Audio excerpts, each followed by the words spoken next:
Good morning, Yankees universe. Welcome back to another episode of the Yankees Morning Brew on this Thursday, July 11th. Like always, I'm your guy, Hector, joined by my compañera this morning. I got the lovely Grace Monroe, and all you Yankee fans, wake up and get your coffee. Grace, how are you doing? I'm feeling a lot better today, guys. Just want to let everybody know, everybody who tuned in on Tuesday, I want you to know that since Tuesday, I went outside, I touched some grass, and got a little more calm, a little more collected. I'm feeling better overall today. So I'm ready to talk some Yankees with a little bit more control.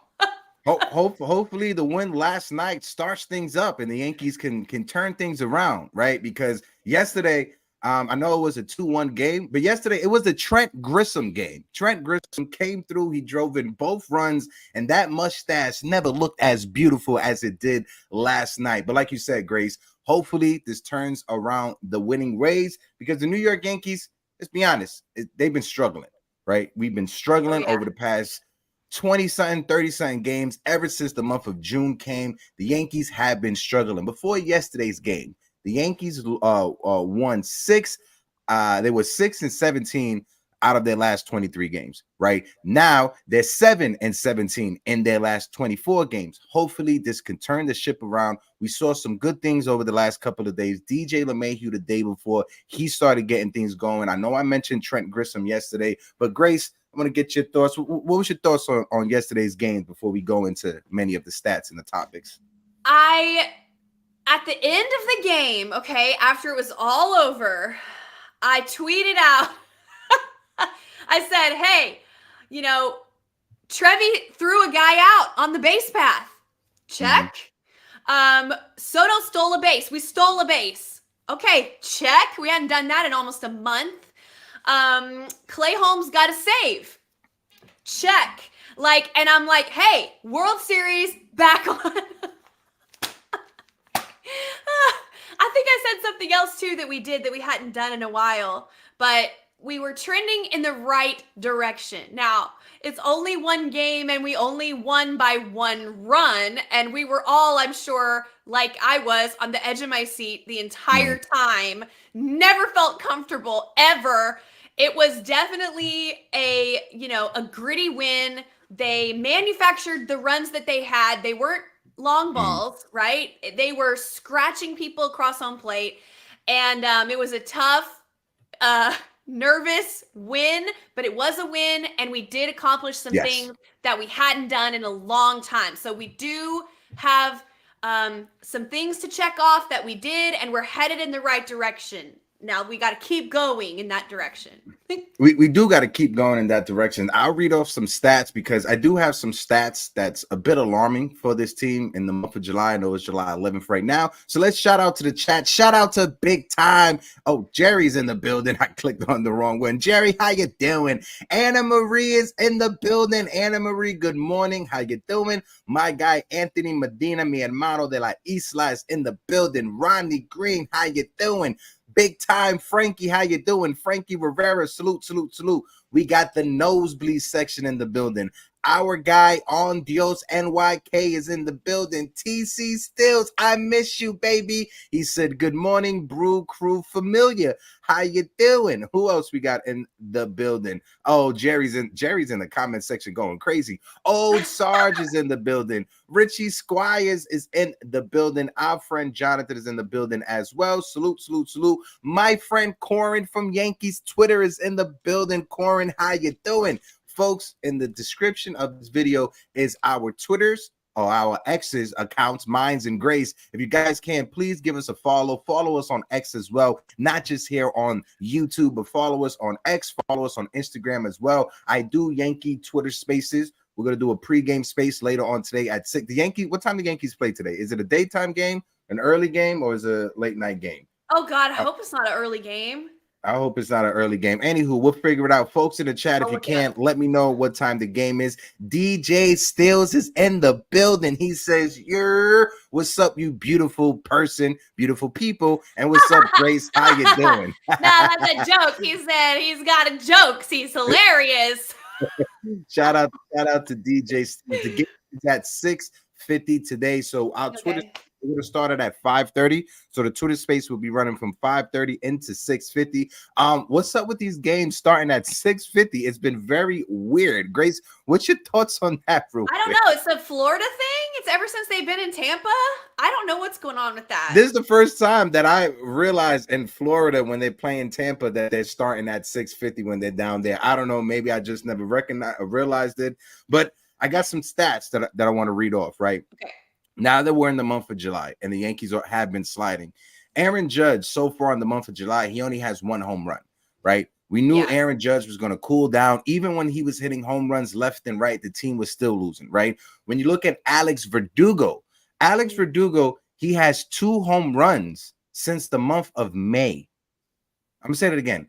Alex Verdugo, he has 2 home runs in the month of May. I know the Yankees moved him into the leadoff spot. I know that's a conversation Yankee fans was having yesterday. Grace, I'll get your thoughts on that later on. But also, Anthony Volpe, he has 0 home runs in his last 30 games. He has a 173 batting average in his last 30 games. And his on-base percentage is at 200 over his last 30 games. Again, Anthony Volpe had an amazing start to this season, right? But he has fallen back down to earth over his last 30 games. He had a 36 game on base streak or whatever it was, 30 game hitting streak. But after that, these last 30 games, they have been pitiful. So I'm going to need Anthony Volpe to switch things back up, right? I know we got Giancarlo Stanton, who's trying to make his way back, but he's not going to be back until after the All-Star break. And the Yankees, we still have question marks. So we have to ask each other, what is this team? Is this team the team we saw the first 2 months of the season, or is this team the team that we're seeing right now? And that's a conversation us Yankee fans and Yankee content creators are going to be having over the next few weeks leading up into the trade deadline. Grace, I want to get your thoughts. Let's get your thoughts on the Alex Verdugo moving up into the leadoff spot, and what do you think this team actually is? Or this the team that we see right now, or the team we saw in the first 2 months? Yeah, when I saw the lineup come out yesterday and Verdugo was in the leadoff, I thought, at first. And then I was like, it could work. It could, But here's the thing. Verdugo needs to concentrate on walking and just getting on base. I feel like he really started pressing after a while when he was batting cleanup. He was like, my job is to hit the home run, drive in runs, hit the long ball, and he was putting all this pressure on himself, and I think it was causing him to make bad swing decisions. He was too aggressive early in the count, and so I thought when they move him up to the leadoff spot, just concentrate on doing what you do best, which is hitting doubles and walking. I need you to walk. I need you to just get on base. That's your job now. Of course, he didn't probably have any warning that he was going into the leadoff, because as we know, and it's been well documented, Boone doesn't really do that for whatever reason. So he probably found out right before the game, the night before, whatever, when he says they email up the lineup. He didn't have enough time to really kind of change his mentality into a leadoff hitter mentality, I think, because as we saw, the first at bat that he swung at the first pitch and popped out right away, and we're like, okay, great. But starting today, if he's still in the leadoff, which I think he probably will be, what I'm going to be looking for from him is a shift in mentality to, like what I said, just get on base, work walks, concentrate on maybe just base hits, and that's it. Don't worry about the long ball. Don't try to slug it out. That's not what we need from you in the leadoff spot. So I think it could work, and especially because I don't think they really have another good option for leadoff right now. Like you said, Anthony Volpe's on-base percentage is absolutely god-awful, which is what you need from a leadoff hitter. You want the highest on-base percentage to be in the leadoff spot. So they're trying something different, right? Yeah. The definition of insanity, doing the same thing over and over, expecting a different result. So at least they're trying something different. Verdugo did hit leadoff for the Red Sox, so he's done it before. I hope that this ends up working out because it would be great. And yeah, what else did you ask me about? I forgot. No. About this team. No, it's about this team, right? But I want to get my take on Verdugo real quick, Okay. and I'll toss it back to you. And Verdugo, when he was with the Red Sox, he was a cleanup. I mean, he was a leadoff hitter, right? With the Yankees, we try to force him into that cleanup role, and it worked out. It worked out when Giancarlo Stanton was behind him, giving him protection. It worked out back then, but without the protection behind him, and now pitchers are starting to pitch around Verdugo. They're trying to pitch to his weak spots. He's starting to get exposed. So if you were to move Verdugo to that leadoff spot, have him sitting in front of Juan Soto and Aaron Judge, maybe that could kickstart him, and he could start getting on fire. But my only concerns, Grace, is that we're taking a young kid like Ben Rice and we're moving him all through up that lineup. We had him at the bottom, then we put him to lead off, and now they're having him in the cleanoff spot. And I get it. You have to ride the hot hand. But when you have a young kid and you have him moving, going up and down in the lineup, you could do more harm than good, if that kind of makes sense. Folks in the chat, let me know what's your thoughts about the Yankees moving Ben Rice into the cleanup spot, right?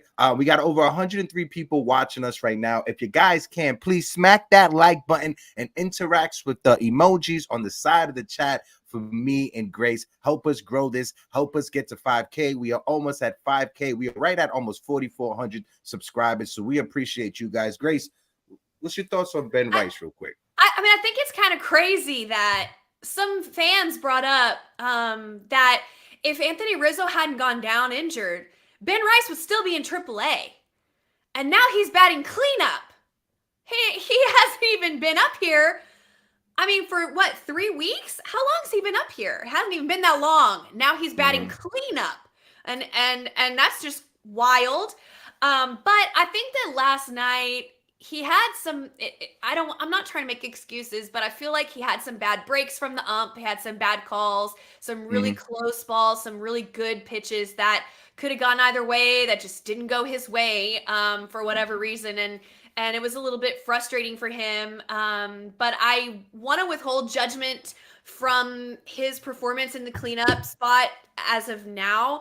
I think that, I mean, like you said, without Stanton, they got to have somebody giving Judge some sort of threat behind him, some sort of protection, because without Stanton, I mean, we've seen what happens in the lineup without Stanton, and we've only won 4 games since Giancarlo Stanton went out injured. That's crazy to even say out loud. I'm saying. So, I mean, they're trying, like I said, I think it's too early to really kind of make a judgment on Ben Rice in the cleanup spot. I think the kid looks resilient. I was trying to watch his kind of mentality at bat yesterday to see if it was going to get in his head, but I couldn't really tell because, like I said, he had some bad breaks from this terrible ump, and so I couldn't really tell. But yeah, I mean, Verdugo used to work, 11 pitch at bats. Like, he used to see, 11 pitches when he was having success in the cleanup spot. That's what Ben Rice does. So I think it makes sense. Switch them for now, see if it kind of works and give it a little time. I don't know. I'm hopeful because, like what you said, what we really need is Big G back. And he could be back next week. They said that he probably wouldn't even see a rehab assignment. Because he's not going to be playing the outfield. So he's just going to be seeing Major League pitching. And they said that they think that they can accomplish his at-bat rehab with that fancy machine that they have. That mimics all the pitchers. So I'm hoping that he'll be back maybe right after the All-Star break, first game back. I'm hoping too, because in years past, when it comes to Giancarlo Stanton, maybe because he's slimmed down and he's now Slim Stanton, but in years past, whenever Giancarlo Stanton was to go on the IL and whenever he came back, it took him about 2.5 to 3 weeks to get back to where he was before he went on the IL. And that's a concern for us, right? Because it's July 11th right now. The trade deadline is 2 or 3 weeks away. I think the Yankees should go out there and get a bat, even if Giancarlo Stanton is coming back. It just depends on the type of back. I don't think the Yankees need to go out there and trade for a big-time slugger like a Vladdy Guerrero. I don't think it's realistic. I don't think Toronto's going to trade him to the Yankees.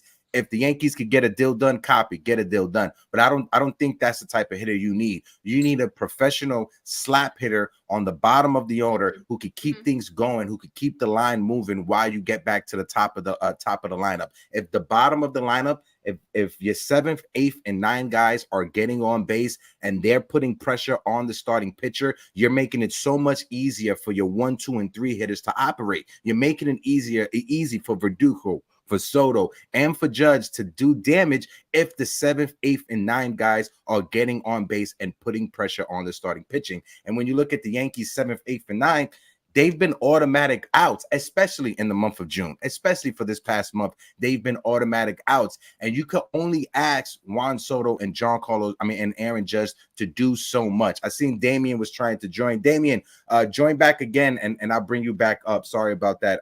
The connection was having an issue. Okay, I'm gonna see Damien right there. Let me bring up Dame real quick. Move him around. Damien, my guy. Hold on. There you go. Damien Serrano. How you doing? Good morning. I'm good. Good morning. Good morning. We got to win, guys. We got to win, yes, Damien. Sir. Talk to the people. Positivity. Listen, I don't mean to be the Debbie Downer, okay? However, I asked myself, did the Yankees beat the Rays or did the Rays beat themselves? Right? 10 hits for the Rays, 1 run. They left an island on the bases. Listen, I'll take the win. I always take the win, no matter what way we get it. Inch, mile, no matter what. But the way the Yankees won the game is what I'm scared of, right? Mm-hmm. Yeah. Again, it took Grisham to make, again, a Gold Glove defensive play in center field. With Yandy Diaz. Thank you, old Sarge. You're pretty bastard. Sarge, Damien, you pretty SOB. Shout out to old Sarge. Shout out to everybody else who's in the building. Keep cooking, Dame. Listen, man, I saw, obviously, Clay Holmes came in the 8th. Yandy Diaz with a gapper, and I put my head down. I said, oh, no, here we go. And Grisham came up with, again, Gold Glove defensive play, which ultimately won us the game. You know what I mean? To Clay Holmes' credit, he came in the 9th inning. He did his thing. He actually got 2 strikeouts. Go figure, right?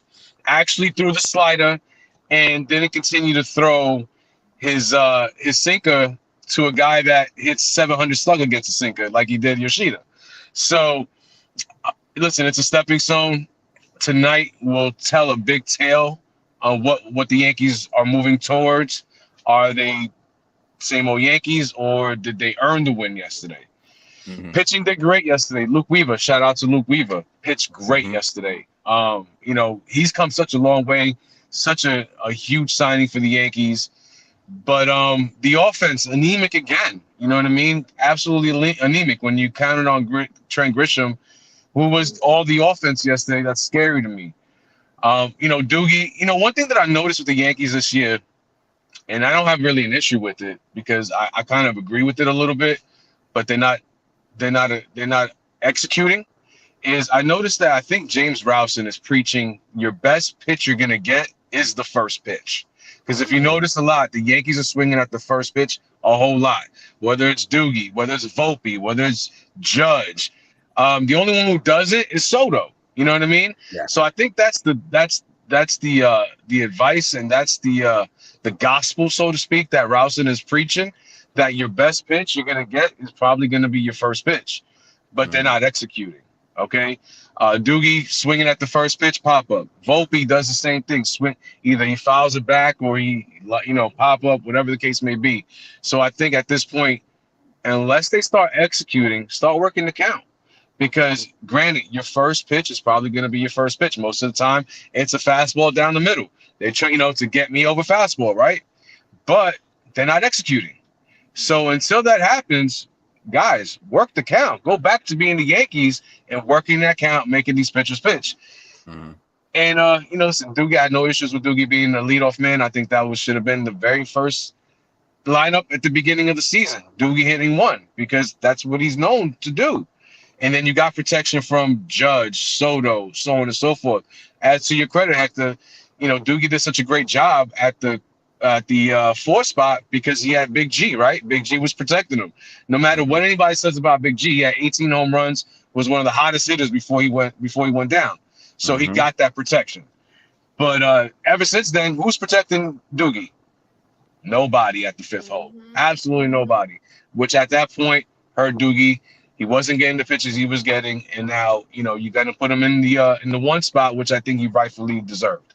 So here we go. Tonight, 7:05 tonight is the game. I looked it up. I heard you guys talking about it. It's 7:05. Oh, it's 7:05. 7:05 start time. Absolutely. Copy. So, I want to highlight some chats before we continue. My guy Razil the Great says, I don't see a 1-to-1 like ratio. Team meeting right now, familiar, which means everybody who's in the building, if you guys can, please smack that like button because we got over 150 people watching us collectively, over 65 people watching us on YouTube. And on YouTube, we're sitting on 25 likes. So if you're on YouTube, please smack that like button. Let's run the likes up. Let's get it up to 60 on the stream. Razil the Great, appreciate you. Let me highlight some more chats as we keep going. Erica said the Rays out-yanked the Yankees last night. Shout out to Erica for that one, like always. Erica also said Rahifno, Brent Rooker, Tanner Scott adds only $4 million to our cap. That's going to be the formula for Brian Cashman. Anybody has any updates? Because I know Rengifo,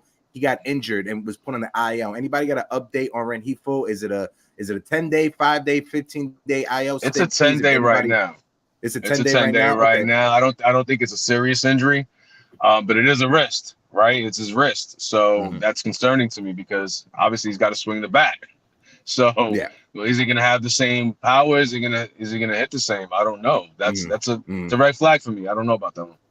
Yeah, and then Brian Gustin in the chat said, like, share, subscribe, turn on the notification bell, and smack the emojis for the familiar Hector, Damian, Grace, and the entire Morning Brew fam. Old Sarge says, Volpe needs to get back to whoever worked with him over the winter. The Yankees coaches seem to have ruined him for the moment. And I want to keep it right there and have this conversation. When it comes to Anthony Volpe, we saw such a different version of Anthony Volpe at the beginning of the season and in spring training as well. It was literally day and night when you look at him at the start of this season and comparing him to last year, right? But over his last 30 games, he looks more like the player from last year instead of the player we saw at the beginning of this season. Is it just scouting? Is it just teams are starting to figure it out, not only with Anthony Volpe, but also with our starting pitching? Right, because that starting pitching at the beginning of the season was amazing as well for the first 2 months. I was doing graphics. We're going to talk about Carlos Rodon. The last time I did a graphic on Carlos Rodon, I had his graphics up, his stats up. The last time I did one, his ERA was 2.93. That's the last time I made a graphic on him. It was still saved on my laptop. So when I made it this morning for Carlos Rodon's ERA is 4.63. Is it just the teams are starting to figure out our team? Is it the scouting reports are starting to get around? Have people figured out our squad? Grace, I'll toss it over to you. What's your thoughts on that? And Damien as well. Shout out to my guy Cheesy So K2 is in the building. Salute to you. Yeah. It is. Absolutely. I think people are figuring out Anthony Volpe. He was a major problem for a lot of teams that we played early in the season. He came out of nowhere, seemingly, to those people, and they adjusted. And that's what you do especially after you've been in the league a few years as a veteran, as a professional, you adjust. And that's what's hard for the young kids to do. And Anthony Volpe's got to learn how to adjust back or readjust or adjust again, whatever you want to call it.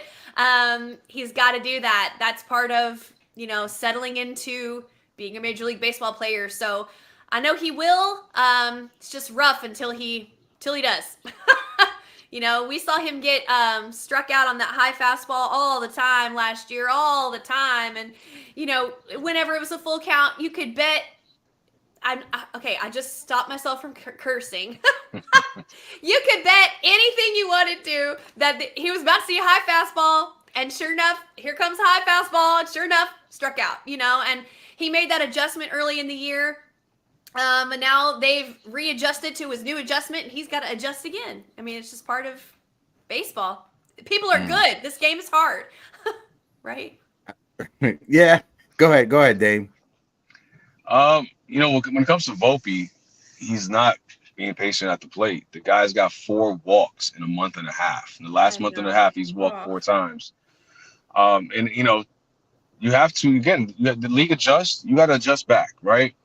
And he's not working the count. He's not giving a competitive at bat. So the pitchers are pitching him the way they need to, and he's not adjusting to it. Now, when it comes to Carlos Rodon, my issue with Rowe is, what are you doing? Like, you're throwing fastballs from the very beginning of the game, and you're getting slammed because they know what's coming. So, I was on Twitter the other day, and I'm like, why is he not throwing his changeup? Why is he not throwing his curve? What happened to the cutter, right? Yeah. Mhm. And somebody was like, well, he's only a 2-pitch pitcher. I said, BS. I Mm. said, I've watched this guy in the Red Sox series get shellacked. Went ahead, started throwing his changeup, throwing in his secondaries, didn't give up a run afterwards. This past start, 4 runs in the first, and I said, where's everything else? Second inning on, he threw his changeup, threw his curve, didn't give up a run afterwards. After the game, he says, well, I realized that maybe I should start throwing my secondary because they're sitting on the fastball. Carlos, you've been saying that the last 2-3 after game shows. Why are we not implementing it? Mm. Trevino, Wells, why are we not forcing the issue? Boone, why are we not forcing the issue? Blake, why are you not forcing the issue of making this guy successful and throwing his secondary pitches? His changeup, he's got a decent changeup, right? He's got a decent cutter. They completely scrapped that. So, listen, it's become what I said before. He's predictable. They're just sitting on the fastball and they're killing him. And then by the time the first inning ends, we're behind the 8 ball and we can't keep up because this team is so low on self-confidence right now that if you go up 4 runs in the first inning, they have no belief they can get back into the game with the offense that they're throwing out there besides Soto and Judge. And at this point, why is anybody even pitching to Soto and Judge? They're not.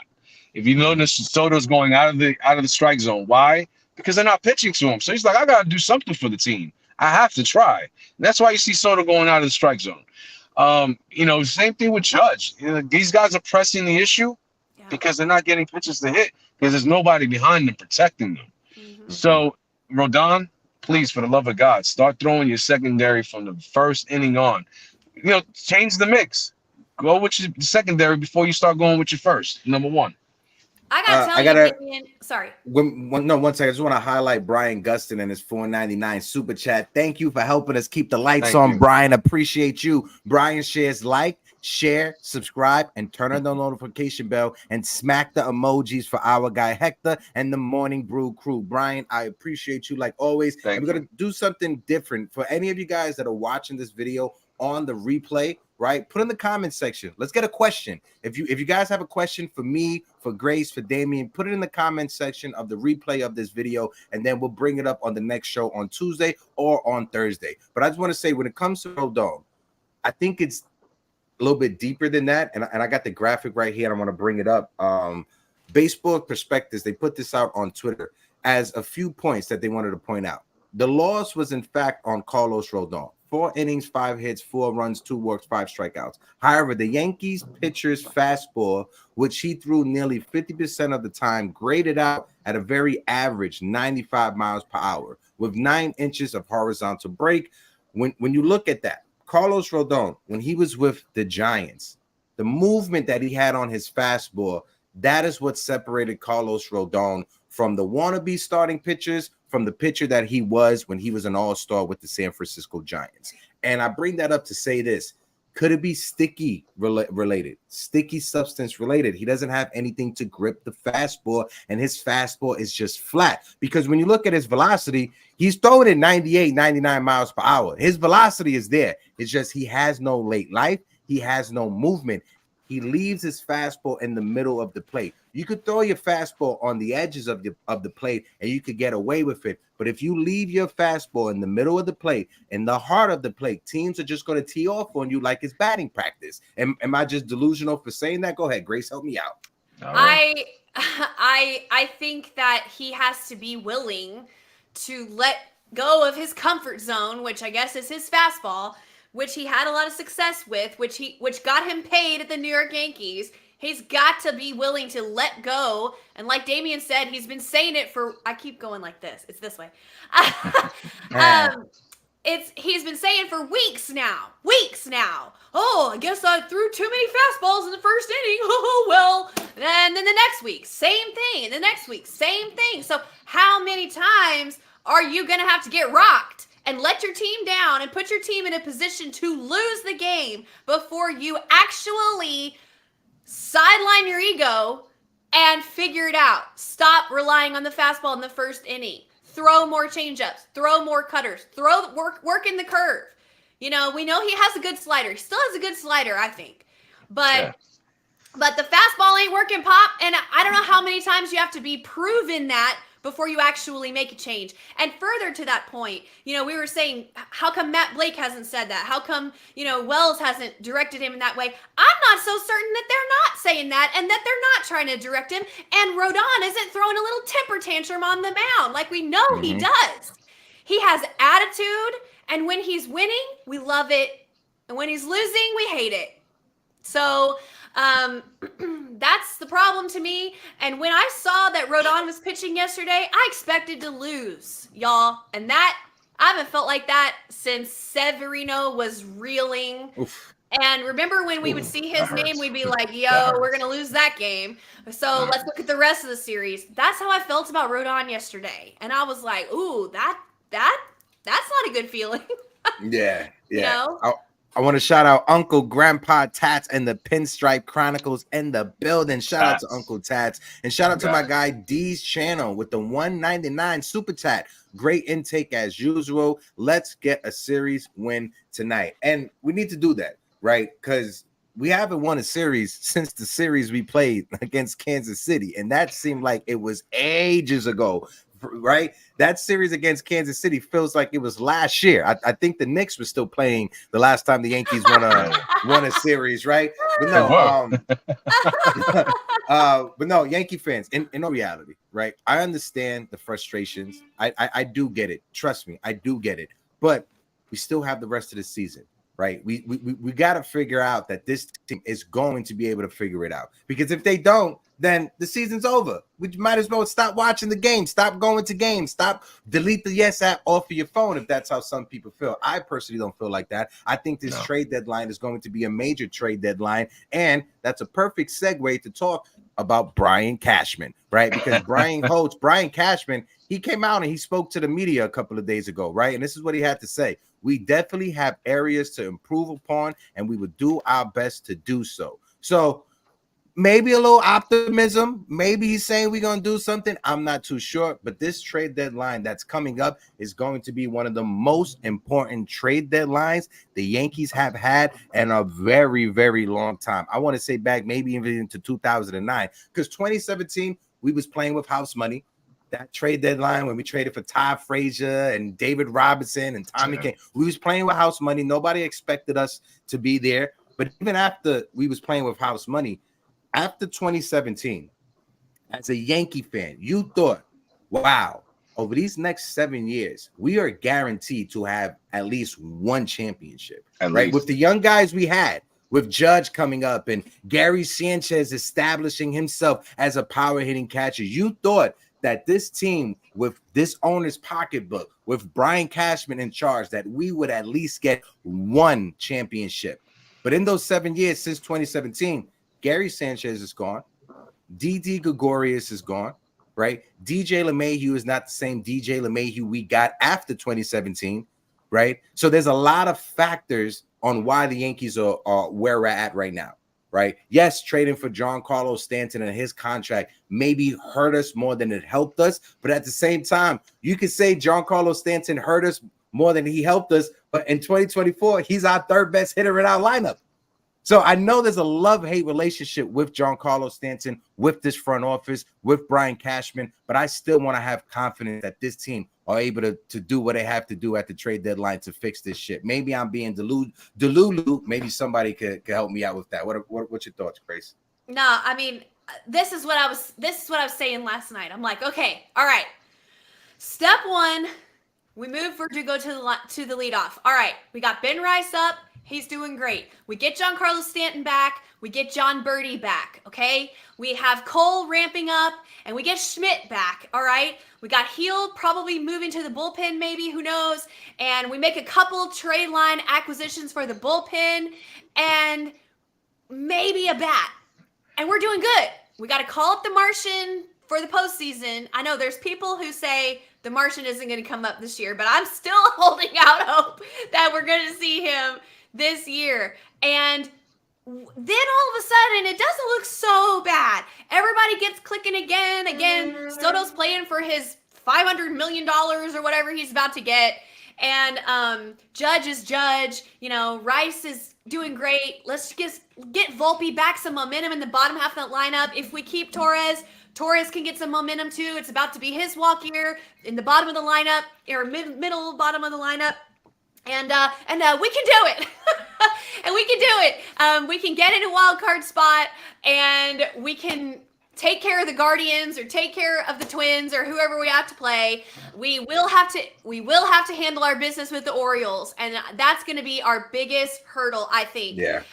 If we can prepare and mentally lock in, it's not over. It's not over, y'all. No, I'm right there with you. When it comes to the Martian, just so you guys know, there was an update. There was footage. He was down yesterday at the Yankees minor league complex, getting fly balls, and so he was doing some outfield work yesterday. So listen, he's dealing with an oblique injury. 1 month it's about to be 1 month since he injured himself. They said it's a 2-month process. So maybe in the middle of August, maybe September, but it's a big maybe. It's a big maybe. And I don't want the Yankees to sit back and say, you know what? We have to wait, because if the Yankees' plan is we have to wait for Jason Dominguez to get healthy for him to save our season, the season's over. Just put it in the bag. Yeah. If the plan is to wait for Jason Dominguez to get healthy for him to be the savior of the 2024 New York Yankees, the season's over. If that's the case, and I don't think that's what the front office. I don't think that's how they're going to navigate. And I got a question in the chat from Christopher Cancel, and I'll toss it over to you, Grace, so you can lead it. But he says, to Hector, Grace, and Damian, should Hal really be involved? He's just the man who hides in his office, who signs the checks. So should Hal Steinbrenner be involved? We're going to have a conversation of the state of the New York Yankees right now. But Grace, what's your thoughts? What I was going to say about the previous point really quick was that with the expanded wild card format and such a long season, and we've said this so many times before, you know, if this season had ended after 60 games, we'd have won the World Series. I don't think anybody can even deny that. We were the hottest team in baseball, period. We could have faced anybody, period, and we could have won. But it's not, right? We hit a lull, and it's tough and it's hard, and we lost. We fell out of first place, and we had all these struggles, and we sustained all these injuries and blah, blah, blah.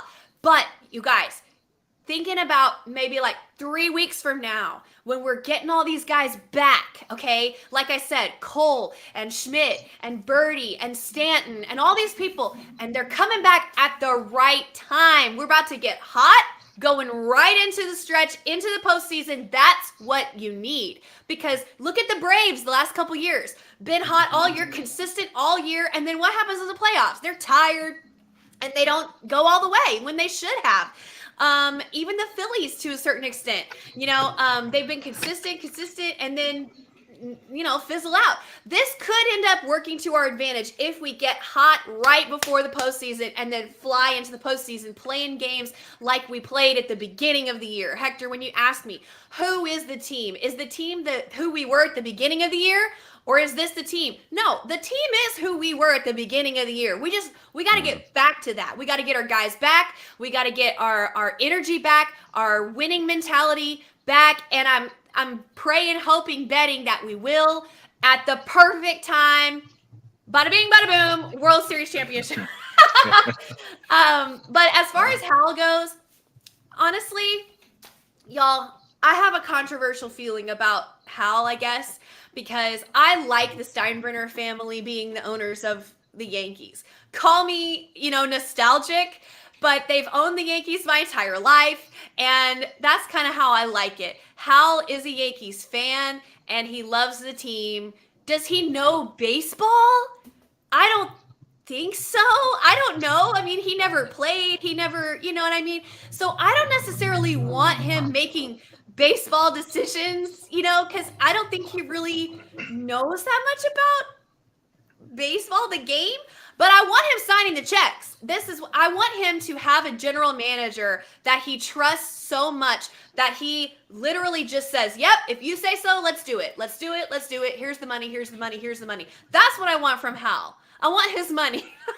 I don't need his advice on, how to break Judge out of a slump or whatever, or who we need, what kind of bat we need playing third base or whatever. Like, I don't need that from him. I need him to sign the checks. Okay. So I don't know if that's controversial, but that's kind of how I feel. No, not at all. Listen, when it comes to Hal Steinbrenner, I'll wait to give my take. Damian, I want to get your thoughts on it real quick, but go ahead, bro. Yeah. Because I was really talking about it. I was talking about it somewhat last night during our space when it comes to Cashman and to Hal. Go ahead, Dame. My fault, bro. No, you're good, brother. Really quick, going back real quick. Big G should not come straight in. He should do some minor league games. Okay, we want him doing minor league games. Machines are not pitchers. Pitchers are not machines. Big G needs to have at least a week of minor league games, if not 2. Now, to answer the Hal Steinbrenner question, I watched the interview the other day. It was on, believe it or not, Corey Kluber's got a podcast. The guy doesn't speak, but he's got a podcast. Which is weird. But, credit to Corey Coop because, yes, great baseball mind, great insight. Go out there. Make sure you guys go listen to that podcast. Make sure you guys go and listen to former athletes if they have a podcast because they give us a different insight than the Brendan Cuddys of the world or the Buster Olneys of the world. Go ahead, Dave. So the Klubot, literally, because he doesn't speak much, even on his podcast. But, listening to Judge during that interview, I looked at Hal a little different, right? Because when Judge is talking about that, he's like, Hal said, my favorite player was Thurman Munson. Mm-hmm. Now, if Hal knows, and his favorite player is Thurman Munson, the guy knows something about baseball, right? Yeah. Because Thurman Munson, one of the greatest players of all time, God rest his soul, he was taken from us too early. Probably would have been the best catcher there was, at least top 3 to ever play the game. And for Judge to be worried at first to say, man, should I call him? Should I not? For him to call him, and Hal said, what do you need? What was it going to take? Judge said, well, just one more year. I was like, okay, done. And by the way, you're going to be the captain. Judge is like, that's it? That's all it took? So Hal wants to win, guys. Anybody that doesn't think Hal Steinbrenner doesn't want to win, you guys are crazy. Yeah, we've had this notion that he's only about money. He's about the bottom line. And granted, it's a business. Of course he is. What owner in baseball isn't? That's the Houston Astros owner. That's the Yankees owner. Lord, that's the Anaheim Angels owner. It doesn't matter who it is. It's always about the bottom line. But the bottom line is he is a Steinbrenner. He comes from a family of winners. Obviously, his pops. We all know that. So do I trust Hal to make decisions?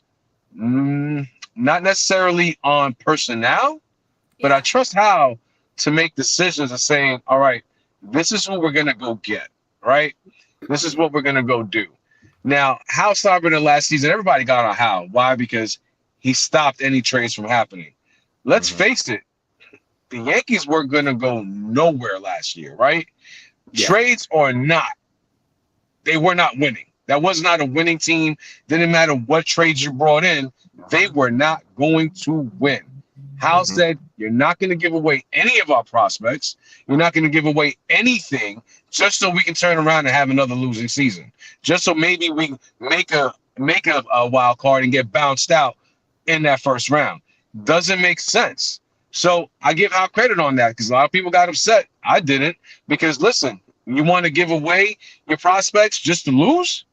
No, why? Because this season you want to give them away to build a team that has a chance like they do right here, right now. So, kudos to Hal for not giving away anything last season because what he didn't give away last season, we are going to use right here, right now for this trade deadline. So Bingo. There we go. Bingo. And there's a lot of different trade candidates. Great point, Damian. Going back to last year's trade deadline, I know a lot of Yankee fans were upset that the Yankees didn't make no moves, but Hal Steinbrenner said, no, we're not going to make no moves. We're not going to trade away our future just so we can make it to the postseason. And that right there is a move that I never thought that I've seen or a move that I never thought I would see out of Howard Steinbrenner. Uncle Grandpa Tats with the $9.99 super chat helping us keep the lights on over here says, winning the series tonight could easily swing the mood amongst fans. The players that were a big part of our success are starting to come back around. Uncle Tats, hopefully you're preaching good energy into the universe. And this is my thing where I want to say when it comes to Hal Steinbrenner and to Brian Cashman and to the state of the New York Yankees right now, right? Because as you see it, the New York Yankees, we are 2 games behind the Baltimore Orioles, even with this abysmal month of June that the Yankees have been in and have been playing. We are just 2 games behind the Baltimore Orioles. It's not like we're 10 games behind. It's not like we're 15 games behind. We're just 2 games behind. Mikey O on Twitter put it there. If the Yankees don't get back on track, there is only one question Hal Steinbrenner needs to ask Brian Cashman. In 2017, we were 1 game away from reaching a World Series. Why haven't we gotten further away? Why have we gotten further away each year since then? And that's a valid question to have. And I've seen some criticism, Yankee fans saying we have to get rid of Brian Cashman, get rid of Boone. Hal Steinbrenner needs to sell the team. And I'm going to say something that most Yankee fans, they may not like. When you look at Brian Cashman and his tenure as the GM or being in charge of the New York Yankees since 1998, right? Just going to put that there, 1998. In 1999, the New York Yankees were valued at $491 million. In 2024, the New York Yankees are valued at $7.55 billion. People are like, why are you bringing that up? Because I want to bring this up to say this. Under Brian Cashman's leadership, the Yankees have gone from a franchise that is worth $500 million to a franchise that is almost at $8 billion. To us fans, we don't care about that. I understand. I don't care if Hal Steinbrenner makes money. I don't care if the shareholders, they get bonuses because they get extra ad revenue. I don't care about that. Us fans, we don't care about that. But there's people that care about that. The people that buy the Yankee shares, they care about that. The corporate sponsors, they care about that. So all of us Yankee friends, we're asking, why is Brian Cashman? Why does he still have this job? Why is Hal Steinbrenner a part of this team? Because of everything that I just laid out. Under Brian Cashman and with Hal Steinbrenner being a part of the Yankees, not in charge as he is right now, but you can't tell me he had no part of the Yankees back in the late 90s or early 2000s. You're lunatic to think that. You're crazy to think that George Steinbrenner and his fragile 80s and almost 85 years old, that he was the one pushing all the buttons behind the scenes. I don't think that's what it was. So the reason why Brian Cashman is still here, the reason why the shareholders haven't been screaming for Hal Steinbrenner or the Steinbrenner family to sell the team is because this is a cash-making organization. We have only one season over the past 30 years we finished under 500. And that right there goes a long way. It may not mean much to us fans because we just want to see championships at the end of the day. But when it comes down to the grits and gravy, to the business, because this is business at the end of the day, Brian Cashman and Hal Steinbrenner, they're good money makers. That's a fact.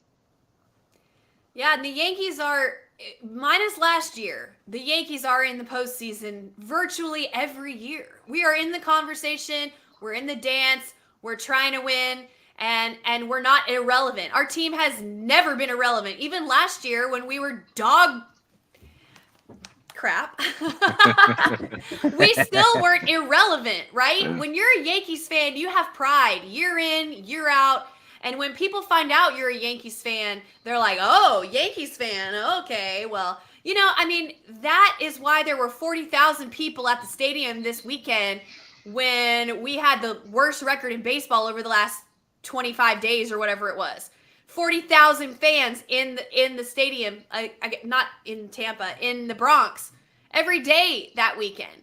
You know, I mean, that matters to the shareholders, to, like you said, the sponsors, to the players. You know, it matters. It's not maybe enough for the fans who are dying for another championship, including myself. I want another championship. Obviously, everybody does, you know? But the game has changed. The expanded wild card really, really, really changed a lot of things for a lot of people. Teams that spend hardly any money can win the whole thing. And the last thing we want is for our owner or our ownership group to look at it and say, you know what, we don't need to spend money on anymore to win a World Series, so we're not gonna. They haven't done that yet. They are continually spending money. They are continually in the top 3 teams in Major League Baseball spending money every year. We don't want that to say, oh, the Diamondbacks did it on a shoestring budget. Or the Rays are going on a shoestring budget, or whoever, you know. So you know, everybody always says like money talks and bullshit walks, you know, or like actions speak louder than words. The actions of Hal Steinbrenner continuously say that he wants to win and that he's willing to spend. Whether or not he says, oh, guys, we got to cut back the payroll, or I want to watch out for the luxury tax, blah, blah, his actions show that he's willing to invest the money and that he wants to win. I believe he loves the team. I do believe that. Yeah. And I promise you this. I hope so. Go ahead, Dan. And I promise you this. Hal Steinbrenner has looked at the numbers the last, let's say, 3-4 years and it's compared since Juan Soto has come on this team. And he's like, there's no way I'm letting this kid, this cash cow, leave the Yankees. Because they've sold out since day one. Since game 1 at home, they have sold out. Jersey sales through the roof, you name it. So if any Yankee fan thinks that Hal Steinbrenner is not going to put up his dollars to re-sign Juan Soto, and I don't care if it's Steve Cohen, I don't care who it is that's bidding, Hal Steinbrenner will bring back Juan Soto because he knows the amount of money that he's brought to this team, not just in ticket sales, not just in jersey sales, not just in food sales, and everything. The bottom line, the bottom dollar. Juan Soto has made this team millions so far this season. He's gonna. Hal knows. I signed this kid. Not only does he pay for his own contract, but we're also putting in at least another and add 50% more to the bottom line that we're gonna get out of that. Oh, so anybody thinks that Juan Soto is not gonna come back to the Yankees, and it's gonna, if he doesn't, it's because of a money problem. It'll never be that. It's because he chose to go somewhere else. It will never be because he was lowballed, he wasn't given the right contract, so on and so forth. Hal Steinbrenner said it himself. And listen, we never heard Hal Steinbrenner really say, I'm going to make this person a Yankee for life. He did that with one person. That was Aaron Judge. At the end of the season last season, Aaron Judge, before even contracts got to start, he told Judge, listen, you're going to be a Yankee for life. Don't you worry. All right? Came down to negotiations in Italy, got a phone call. What do you need? Need another year? Okay, fine, done. You're a captain. So if anybody thinks that Hal's not involved and he's cheap, listen, the guy's not cheap. Anybody who spends $300+ million and has top 3 payrolls since the dawn of man in baseball, no. Hal Steinbrenner cares. He wants to win. Does it always seem that way? No, of course not. When you lose, does it seem that way? Of course not. But at the end of the day, that's why he hires people, right? He hires cashmen. He hires these people under him because just like any other business, you hire people. You have GMs, you have district managers, you have this, that, and the third. You hire people to do a job and you expect them to do it. Now, when they don't do it, you have to step in, a la Aaron Judge contract, right? So, listen, Hal Steinbrenner kids. So. Yeah, big facts. Shout out to the first and the last in the building. How you doing? Joey M is in the building. Joe, how you doing? Albert Willard, salute, salute, salute. My guy Johnny is in the building. Johnny, how you doing? And when it comes to Hal, right? Again, a lot of people, it's a love-hate relationship with it. My guy Brazil said it's not really a flex when you see we're spending so much money, but it doesn't translate into championship. Yeah, no, I agree with you. That's what he has under him. That's no. I agree with you. But when you look at the Yankees portfolio, they're not operating in the black. They're not operating in the negative. They're operating in the red. Even if they were to be operating in the black and be reporting negative losses and stuff, Hal Steinbrenner still has a salary he gets paid. Brian Cashman still has a salary he gets paid. And this is what I laugh and chuckle when people bring that up, like, oh, but they're operating in the black or operating in the red and not understanding that could be manipulated and just be just messed around with. Because look at it like this. Uber, you would say Uber is a successful company, right? Would any of you guys disagree and said Uber's not successful? Would anybody in the chat said Uber's not a successful company? Do you know for the past 15 years, Uber has been operating at a loss? Yep. On paper, they've been operating as a loss. But the CEO, he just brought a $30 million mansion in Los Angeles last year. But they're operating in a loss. Yeah. My point is, you know, if you get rid of Hal and you get rid of the Steinbrenner family, you could have an ownership group that comes in and says, hey, Yankees are a cash cow and I ain't got to spend shit. You know what I mean? Sure. And then the fans would really be suffering because we would really be like, we got to get this guy, we got to get that guy. But the new owner doesn't really care about winning that much, just cares about money, cares about putting butts in seats and cares about making money. That's not what Hal is. You know, he's not his dad, okay? We all miss the glory days when we would win all these championships. I think George gets lumped in with the glory days, right? So we have fantasized George, okay? So he's not 29 other teams don't have a George Steinbrenner either. They never have, never will. Right, exactly. So, I mean, I'm just saying it could be way, way worse. That doesn't mean I don't wish it was better, but I don't think we throw the baby out with the bathwater, right? You know, so if that's not a Southern saying, I don't know what is a Southern. Throw the baby out with the bathwater. No, I don't. We don't have that in Puerto Rico. I'm in Florida. I've never heard that one. Really? Nope. Oh boy. I just want to bring up. Sean said, "This is funny." Sean Browning says, "Lyft is better." You know what's funny about that? You know what's funny? Lyft a few years ago was trying to allow their drivers to unionize. You know what Uber did? Uber brought Lyft. So Uber owns Lyft right now, just so everybody knows. So yeah, you can say Lyft is better, but Uber owns Lyft. Just to switch back gears to the talk of baseball. Again, the state of the New York Yankees, right? Grace, I was asking you earlier before Damian joined us, what is the identity of this team? And let's be honest with each other. Is this team the team that we saw the first 2 months of the season when Juan Soto was falling in love with Yankee Stadium and everybody in right field? Or is it the team that's been playing 7-17 in their last 23 to 24 games? So we got to ask ourselves, what is the reality of this team? Marcus Stroman, 4 1/3, right? Give it up to Marcus Stroman because he was out there struggling, but he was still grinding yesterday and still pitched us into the 5th inning. So reality question, folks in the chat, let us know. What's your thoughts? Grace, lead the way. I think that it's the first team that we saw. You know, I think that they've been beaten down and they're struggling right now. Losing is no fun, but the thing that I think is different about this team, for me, at least the last few years, they really seem to be a tight family, a tight group who really care about the guy behind him and the guy in front of him. They got to get back to that feeling, to that vibe of, you know, batting around and you know, helping each other and not. Right now, they're all pressing. They're all trying to win the game on their own at bat, and they're getting away from that. They got to get back to that. I think that's this team's identity. We have such a good mix of veterans and youth, and we have had at times people playing way above the back of their baseball card, which that's the magic that wins championships, right? We got to get back to that. I think we got to heal up a little bit. We got to get some guys back, and we got to start winning.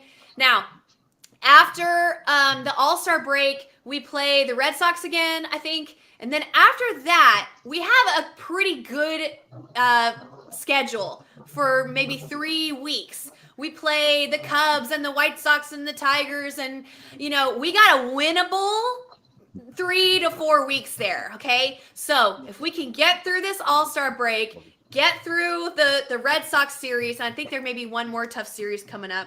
Then we got the Twins. We got, y'all, we just got to get there, get some people back, start vibing, have the guys start remembering the team that they signed up to play for at the beginning of the year. And I'm telling you, we're going to catch fire going right into the stretch. That's what I'm praying for.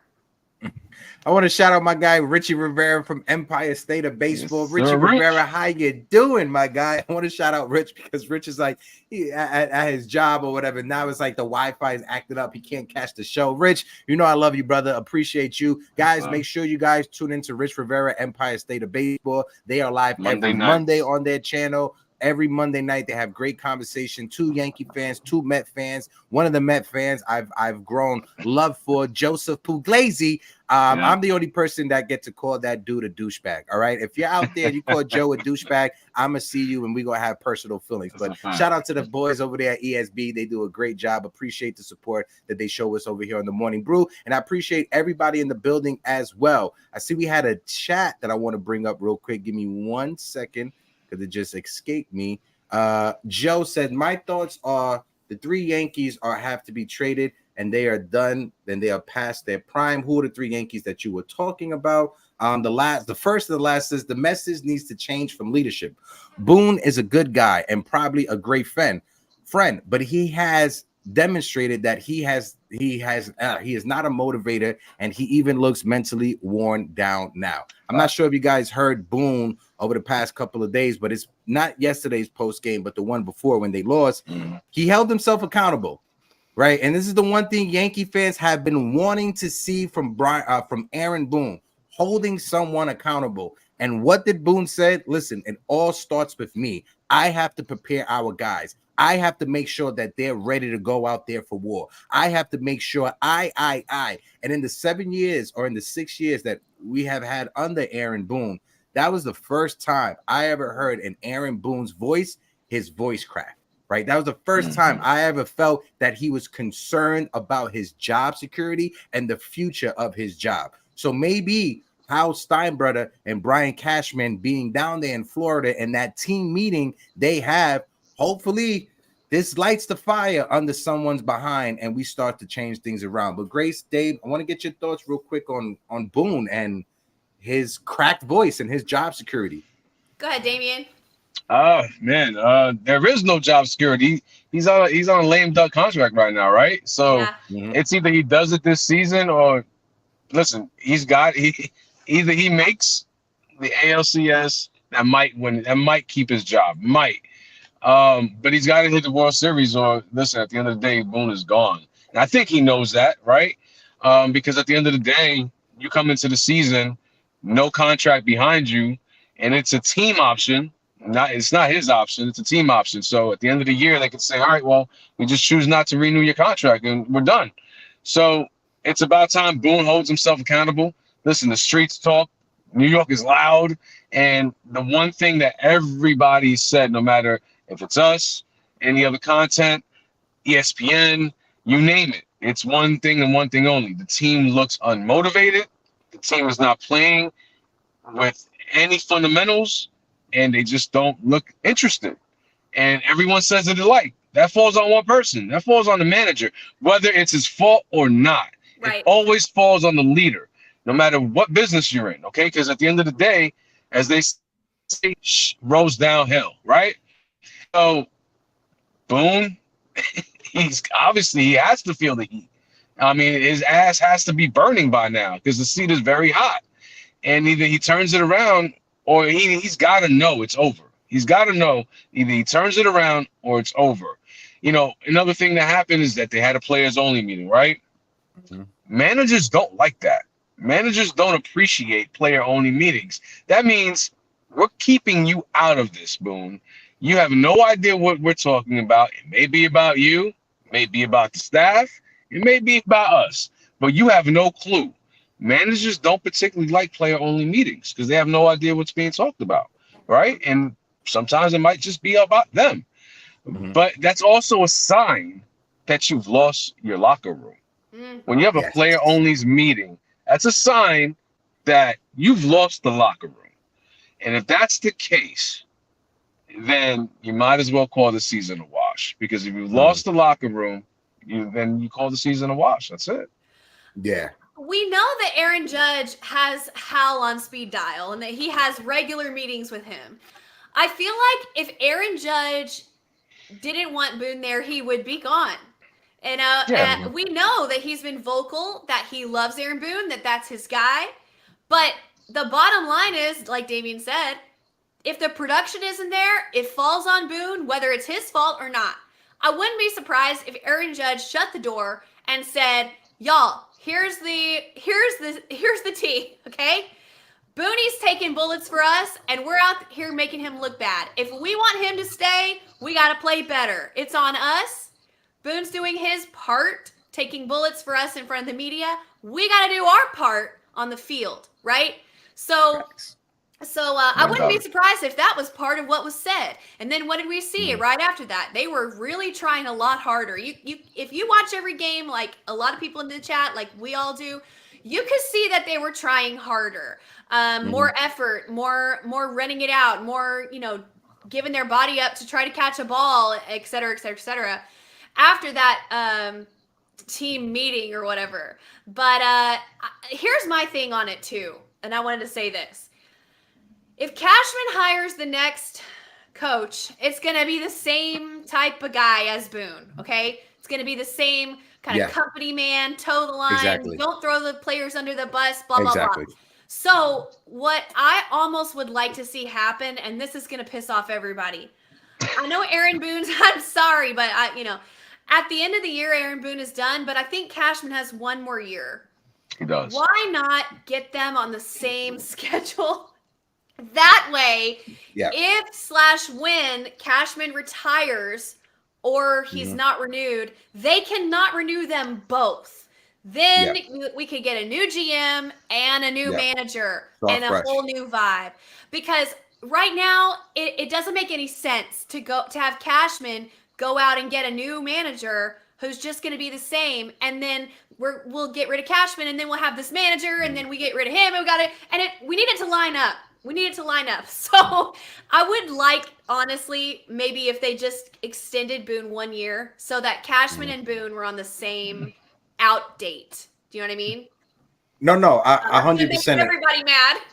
No. I 100% agree with you, Grace, because those are points that I brought up during the offseason when I was telling Yankee fans that you guys got to realize that if Aaron Boone is gone, that means if we sign a new manager for 3 years, that means that Brian Cashman is going to be there for every year. They're not going to fire a manager, hire a new manager, and then fire a GM to bring in the new GM with his new manager. It's just a lot of different parts moving that I don't think is going to happen. We got a couple of people backstage. I'm going to bring up. We got Old Sarge and we got Jonathan as well. I'm going to bring up right now. Just want to shout out everybody that's in the building. We got over 170 people rocking with us right now. We got 75 on YouTube. If you guys don't mind, please smack that like button. We're sitting on 44 likes on YouTube. Smack the like button. Let's run it up to 70. We got 75 people in the building, so let's run it up to 70 on the like. And if you guys can, please interact with the emojis on the side of the screen. I don't want to sound like a broken record, but it helps us out when it comes to the algorithm. Shout out to Ra in the building. Ra, how you doing? What's up to all? You got to blame Brian Cashman.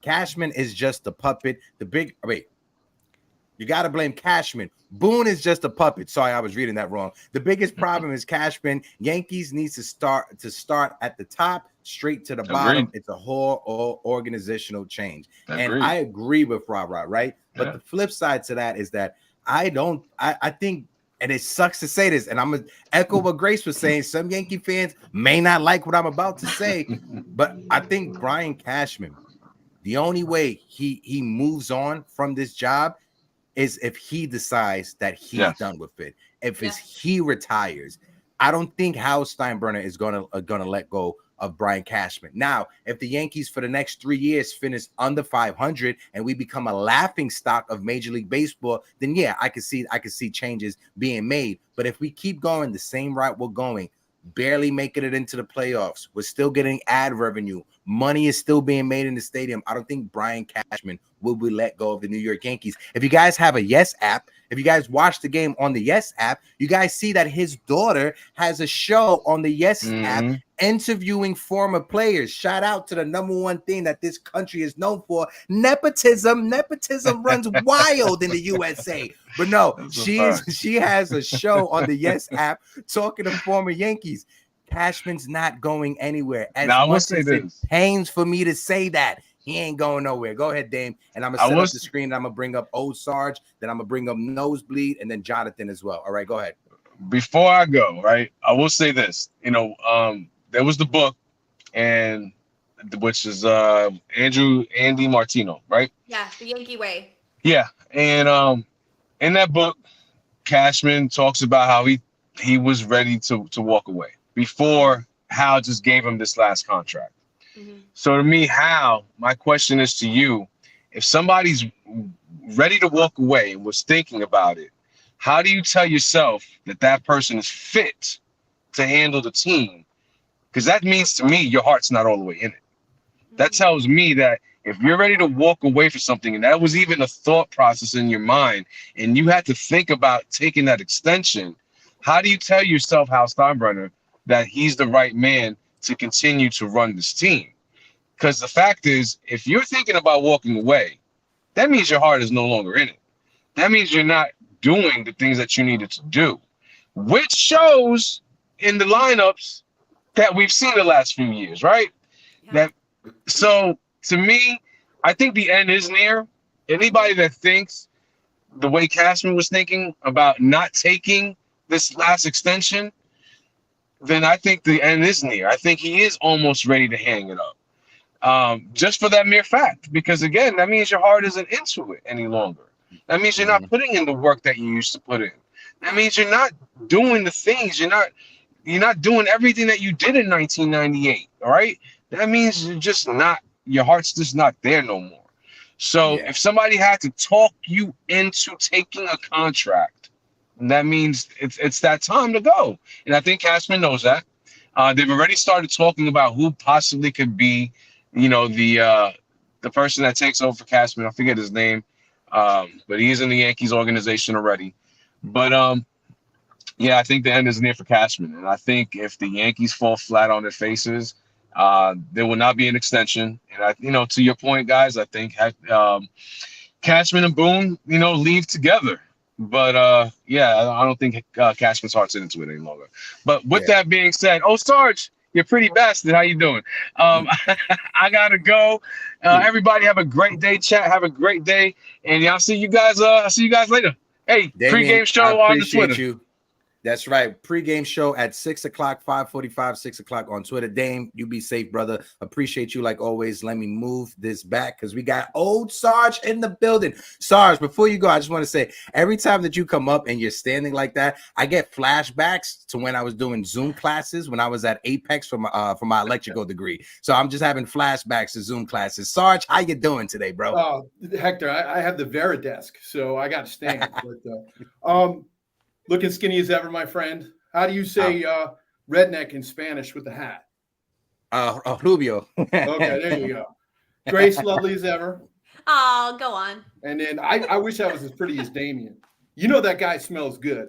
He takes a shower. You can smell Damien coming because he puts on some smell good before he leaves the house. That's a fact. Yankees fans are good looking, I gotta say. Yeah, that's a fact. That's a fact. So, Sarge, what's your thoughts on the conversation, though, Sarge? Lead the way, whichever way you want to go, and then to the guys backstage, Jonathan and Nosebleed, I'll bring you guys up in a second. Go ahead, Sarge.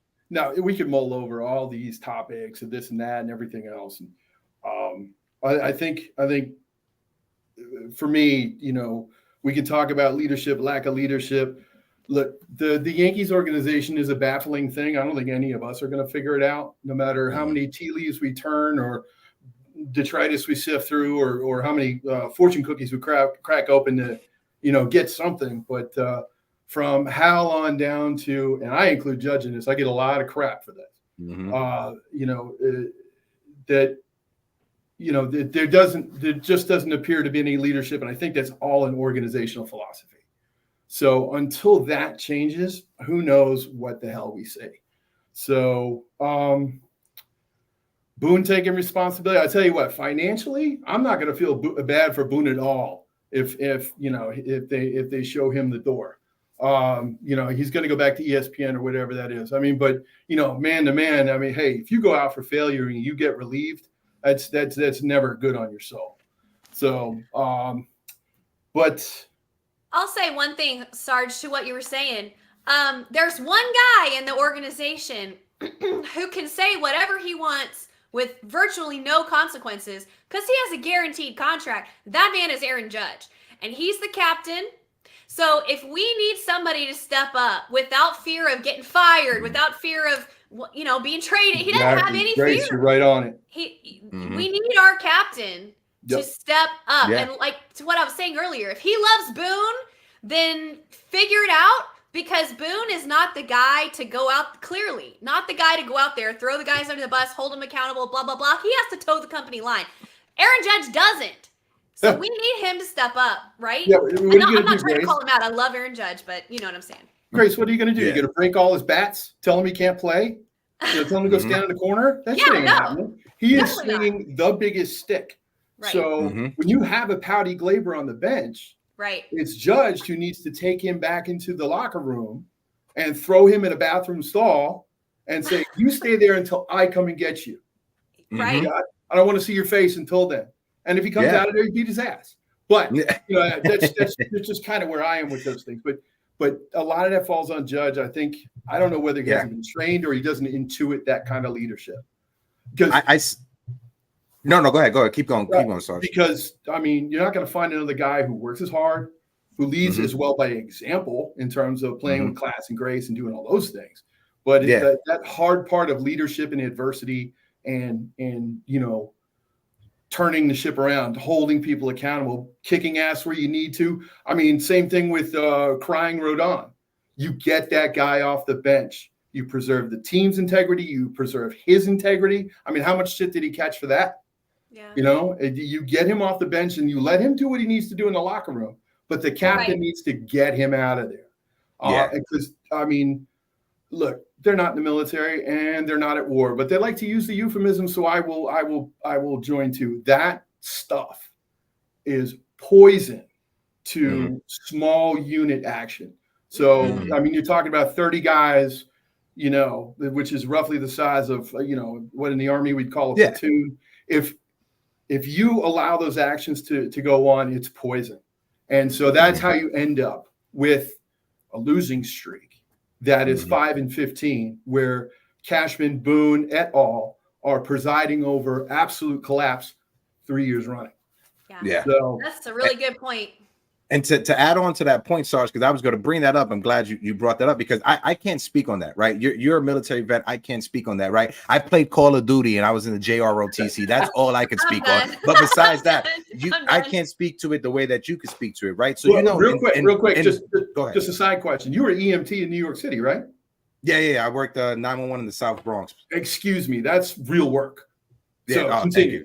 Thank you. I appreciate that. No, but like I was saying, there's a difference between when you're in boot camp and you have your drill sergeants basically teaching you the ropes and getting you conditioned to be a soldier. But once you leave boot camp and you go to A school, you go to flight school, whatever branch of the military you go to school to learn whatever your MOS is. When you're there, your NCO is not coming to knock on your door to wake you up to make sure that you're at roll call for attention, right? Unless you're missing it. If you're missing it, then they're going to come look for you. But you're expected to be an adult. You're expected to follow the rules and terms and conditions that you sign on your contract. So when it comes to Major League Baseball players, I look at it as the same way. These are athletes getting paid millions of dollars. And the only thing we ask you as fans is to come to the game prepared, hustle down the first baseline 4 times out of the game. That's all we need. 4, maybe 5 times out of the game. Bust your ass up and down the line. That's the only thing we ask you for.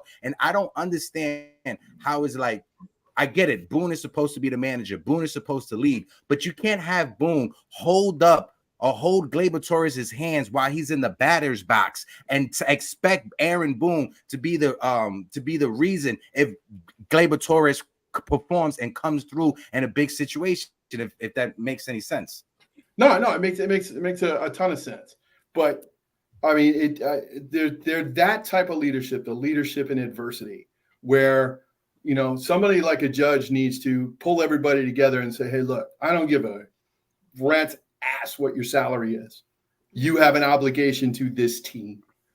And that type of that type of approach seems to be lacking, not just for him, but as an organization. So, and maybe that's what happened at the all players meeting, right? We don't know. We won't know until after we win the ship and the book comes out. But maybe that is what happened, you know, but I absolutely agree. I mean, Aaron Judge leads by example. There's no question. He's classy. He never makes a misstep. Even when he got ejected, he didn't even make a misstep then. We don't know if he's pulling guys into the locker room and having a one-on-one conversation with them. But maybe that is what the players meeting was about. I hope so, because that is part of leadership. Hopefully, yeah, absolutely. Hopefully. Sarge, last question, right? And Rich brought this up in the chat, and I want to get to the other two guys that's there, Nosebleed and Jonathan. But Rich brought this up in the chat. Should this trade deadline be more about acquiring the minimum of what is needed, or blocking teams like the Orioles or the Boston Red Sox from upgrading their roster? And that's a great question. Folks in the chat, let me know as well. I'm going to pose this question for Sarge and for the other two people that join us on the open panel. So what's your thoughts on this, Sarge, before we let you go? Heck, the trade market is skinnier than you are. So there is not a lot out there to really address things. And, you know, the equation of keeping Soto in the game down the road depends upon having affordable players, Dominguez's, Spencer Jones's, and all those people down the road. So, you know, that has to be preserved. So, yeah. Is the trade deadline about more of acquiring what's needed? What's needed is actually just pieces and parts, because Grace is right. Loath as I am to admit it. But no, we're besties. A lot of it will come down to the returning players and what their performance is going to be. As far as blocking the Orioles, that's a game we can't win. They're too deep. They're way too deep. And I don't want to give away the farm to have Mason Miller on this team, who upon arrival, his UCL will split into 5 pieces, jump out of his elbow, and strangle the rest of the pitching staff. Okay. I don't quite a visual. Facts. No, but Sarge, you made a great point, because when you look at the Baltimore Orioles, they have more prospect capital than the Yankees do when it comes to trading prospects, right? The Baltimore Orioles, the Yankees can't win. Exactly. And with their new ownership, that new ownership group, they're more liable, or they're more hungry to make a big move than the Yankees are. So that new ownership group, they don't care about the Jackson Holiday, because they didn't draft them. It's a new regime, it's a new team, and they're trying to win right now. Sarge, appreciate you like always. Oh, Sarge, whenever you come to New York, we got to catch a game. You let me know whether it's this year, whether it's next year. I got to get off my ass and do it. I grew up in Freeport. Okay, all right. So it's not that far. I mean, as a third-generation Yankee fan, you let me on long enough, one day I'll tell you all my Bob Shepard stories. He was a friend of the family. Definitely. We definitely got to set that up. But Sarge, appreciate you like always. Always appreciate you being in the chat, interacting, supporting us from the beginning. You have an open door policy like always here. My man, Grace, take care. Talk to you later. Appreciate you, Sarge. That's our guy, Old Sarge. So I'm going to bring up my friend Jonathan, and then we got Nosebleed section to wrap it up. Jonathan with the thumbs up. Jonathan, how you doing, fly guy? You looking handsome. You got a haircut over the past 2 days? No, I need a haircut, though. I didn't get a haircut. How about this? When you get a haircut, whatever hair falls on the floor, pack that shit in a bag and give it to me, because I need for my, you know what I mean? How about this? What I have to mention to you will make you so angry your hair might grow back. So go ahead, lead the convo, Jonathan. Let us know what's on your chest. Do you remember Andres Chaparro, the third baseman?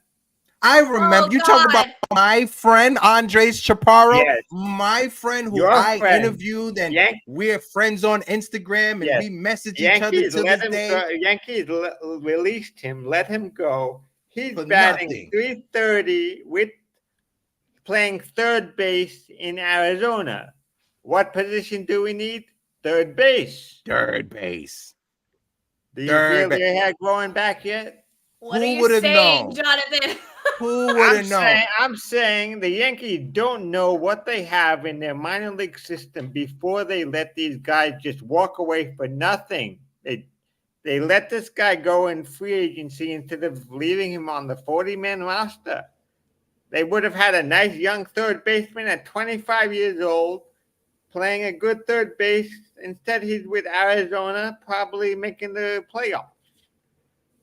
So Jonathan. we need to, before we think about these trades, we need to figure out exactly what we have in the minor leagues and play them in the major leagues when we need a position of need, when we have a position of need.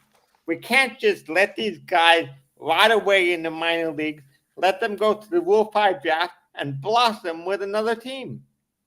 Why isn't Jack Neely up right now playing with the team? Why isn't Jack Neely up right now?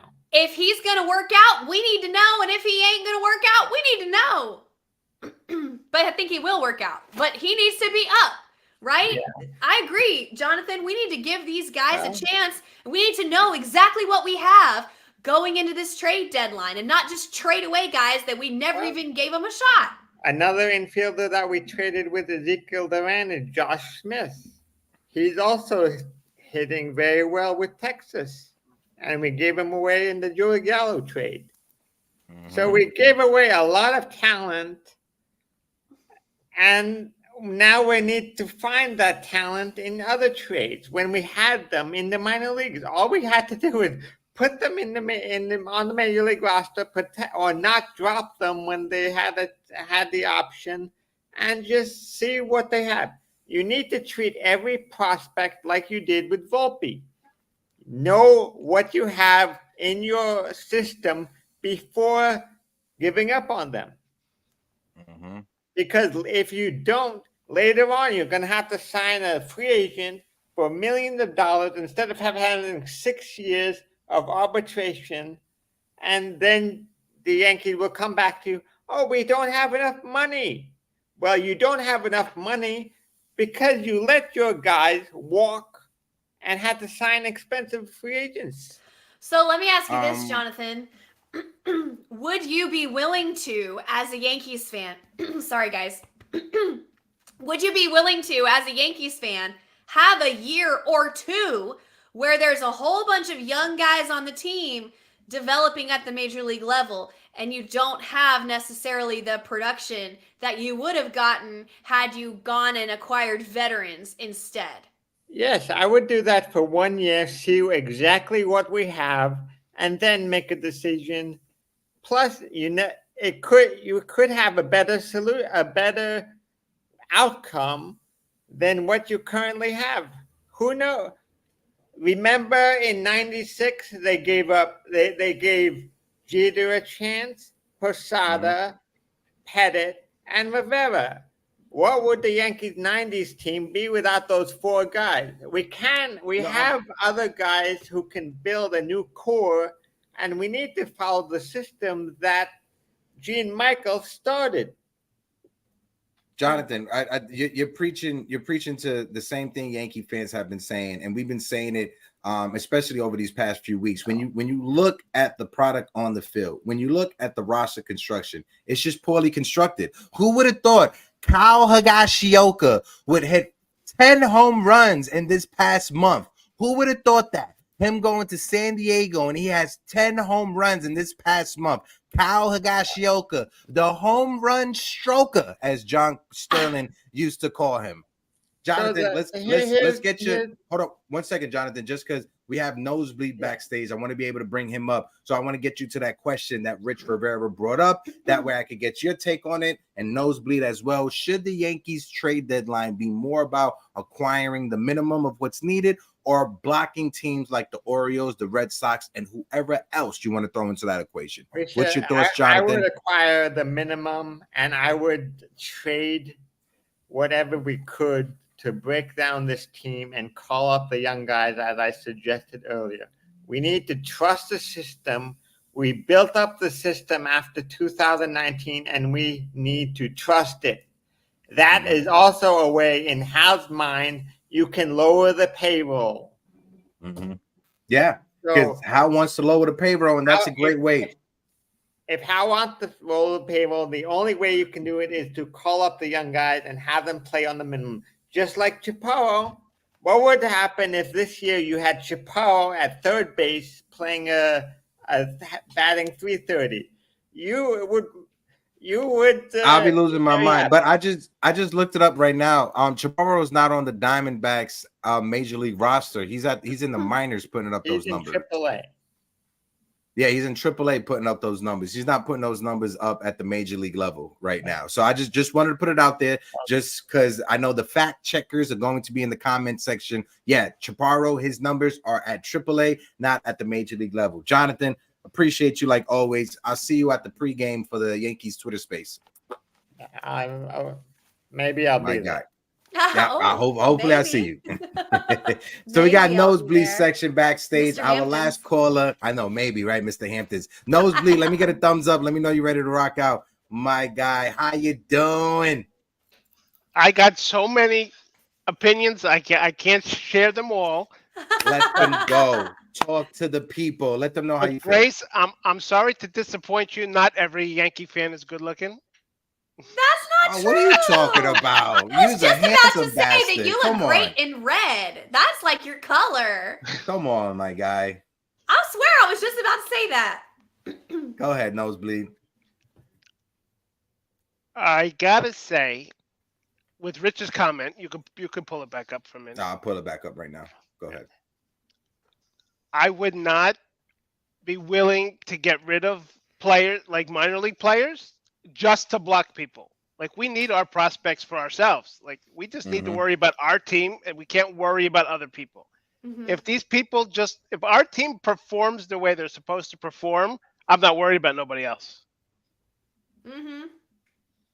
Yeah, I agree. I don't think that that's a winning formula for a franchise to go out there and be like, we're going to acquire such and such to block this other team. Like, that's not a winning mentality at all. You got to worry about yourself, make your team the best you can, and go out there and play baseball. Like, that's not a road I want my franchise to go down at all.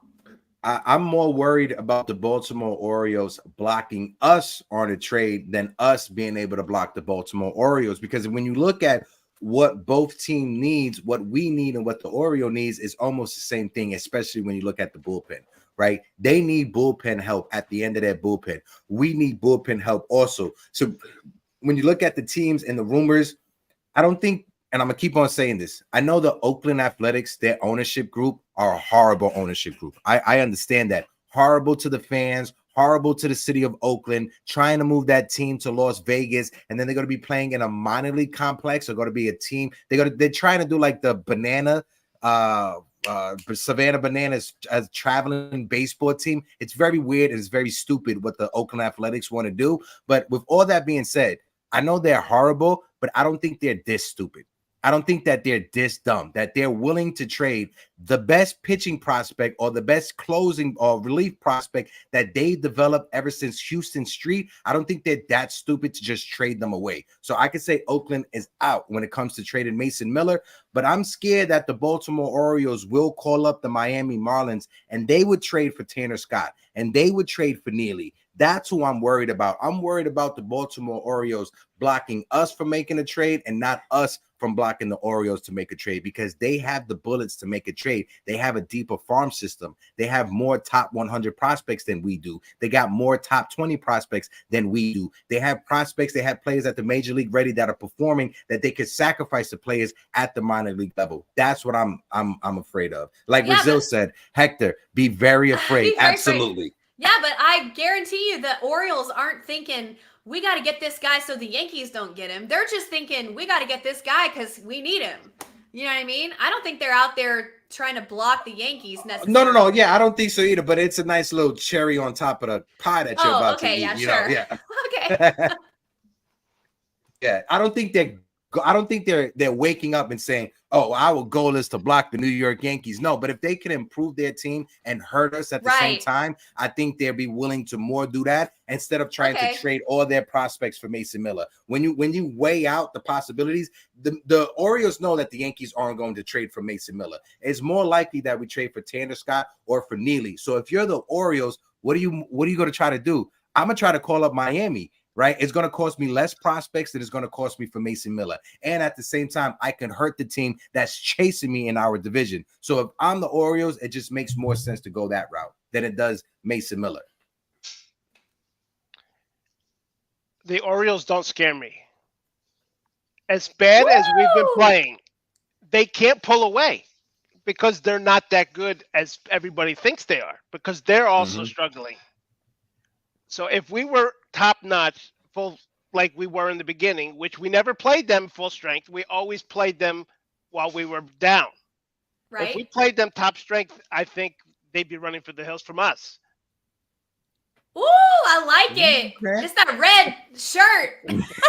That's what it is. It's the red shirt swag. I want to shout out Bucks, Rays, and Boats in the in the chat. Says, as a Rays fan, the game was crazy yesterday. Shout out to Bucks, Rays, and Boats. Obviously, they're down there in Tampa because the Buccaneers, the Tampa Bay Rays, and I want to say the Tampa Bay Lightning as well, the hockey team. Shout out to you. Listen, you're more than welcome to join the open panel to give us your take. But I heard a lot yesterday that the Yankees are looking at some of the Tampa Bay Ray players, some of their starting pitchers, Yandy Diaz as a possibility. Listen, Yandy Diaz is a first baseman.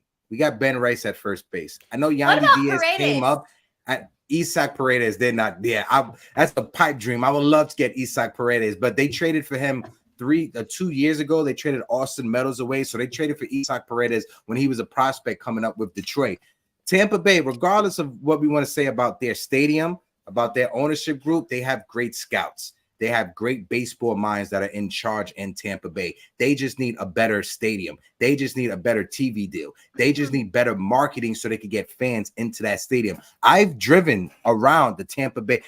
The area where that stadium is from is beautiful. They have so many small markets, so many art galleries. It's an amazing area. It's just that plot of land where the stadium is just abysmal. You would think that it's in a wasteland. Like, you literally, where that stadium is, and you just cross the street, it's like teleporting into a different place, into a different country, right? So whoever's in charge there, you got to do whatever you got to do to improve that stadium. They just need a different stadium. That stadium is disgusting to look at.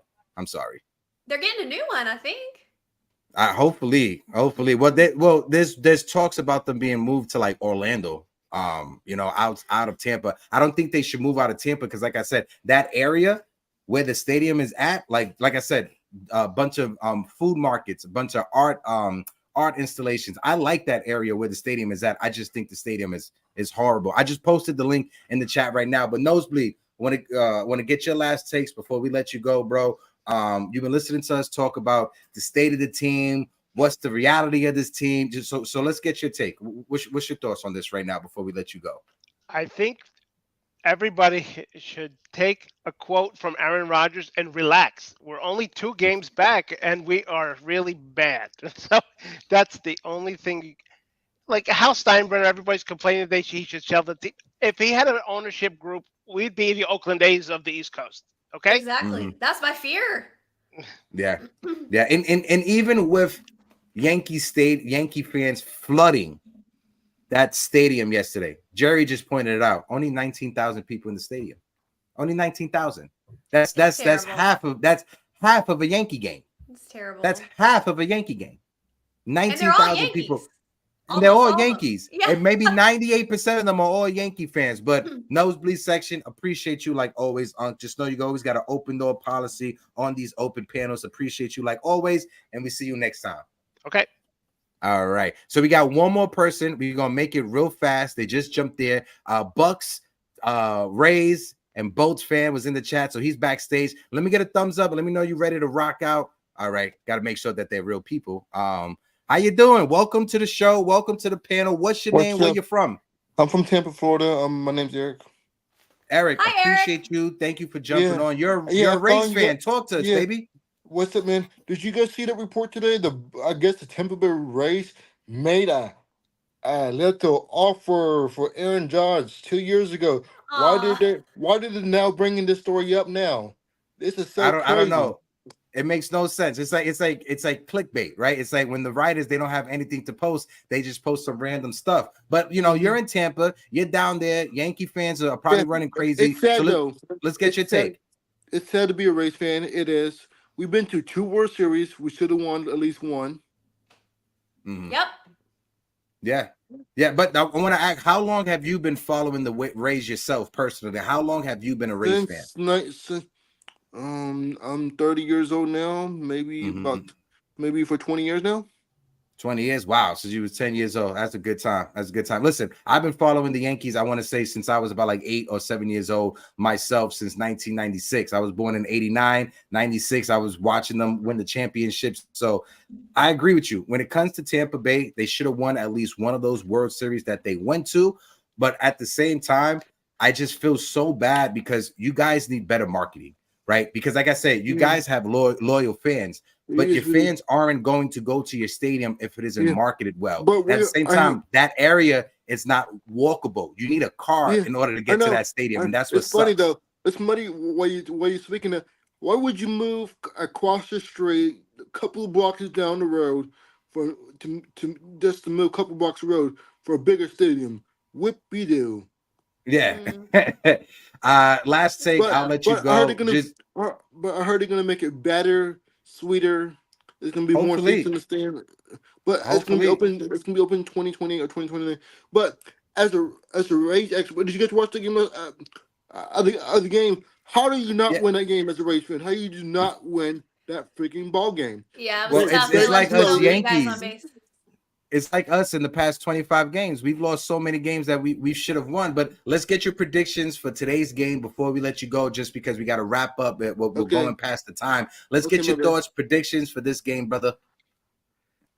Being honest, I don't know, but I'm not gonna be biased though. I might just say, who's pitching today? Cortez. Cortez is pitching for the Yankees, and for the Tampa Bay Rays. Hold on, because I just had it on my screen.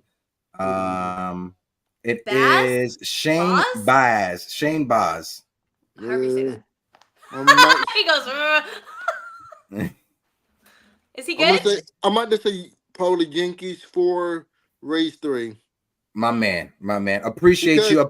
Even though you're a Rays fan, I appreciate your non-biased take. I'm gonna say because Rice could probably score another home run today. Appreciate you, Eric. Appreciate you. Like always, just know going forward, you got an open door policy. Anytime you want to come up to talk baseball, it doesn't have to be the Yankees. You can talk about your Rays. You're more than welcome to come up. All right, brother? How do you think it's gonna play out today, you guys? How do you guys think it's gonna play out? Listen, I may sound like a biased Yankee fan, but I want the Yankees to beat the Rays 3-1. I want Nestor Cortez to go out there, 6 innings, shutout baseball, 8 strikeouts. That's what I'm looking for. Is it gonna happen? I'm not sure, but this is what I'm gonna tell you. This Tuesday, our next show, please come up so we can talk about it. All right, bro? Okay, you too, bro. Appreciate you, my guy. And even though he's a Rays fan, we don't discriminate. You could come up here, talk about your team. Doesn't have to always be Yankees. But Grace, let's get your last words for these beautiful people, and then we get ready to wrap things up. I think tonight I'm looking for Nestor to establish a nice win on the road.